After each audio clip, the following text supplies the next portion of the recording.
আসসালামু আলাইকুম। চলে যাচ্ছি ব্যাস, এয়ারপোর্টে আছি এখন।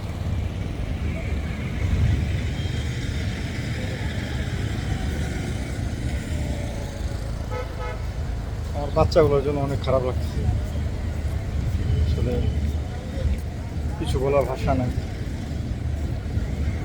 মূলত এটাই প্রবাসীদের জন্য একটা ব্যথার জায়গা।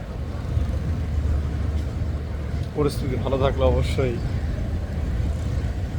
বাচ্চাদের নিয়ে যাওয়া হতো। এখন তো পরিস্থিতি যে অবস্থা, এই অবস্থাতে কোনো রকমে বাচ্চাদের নিয়ে যাওয়া হচ্ছে না। তো ইনশাল্লাহ আল্লাহ যদি সুস্থ রাখেন, ভালো রাখেন,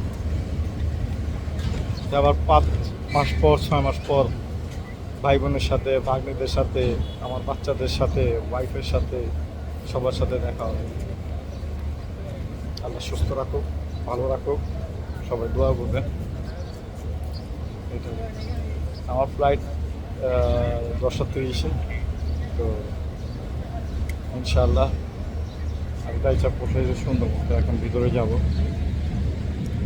বর্তমানে এয়ারপোর্টের অবস্থা খুবই বাজে অবস্থা, খুবই বাজে অবস্থা। মানুষের ভিড়গুলো এখনও কমেনি, প্রচুর পরিমাণে ভিড় হয়, যেটা এক প্রকারের খারাপ। বহিরাগতদের আগমন অনেক বেশি পরিমাণে, বাকি সবইভাবেই চলে আসে, আর কোনো কিছু। তো আপনারা সবাই ভালো থাকবেন, সুস্থ থাকবেন, আমার জন্য দোয়া করবেন। আসসালামু আলাইকুম।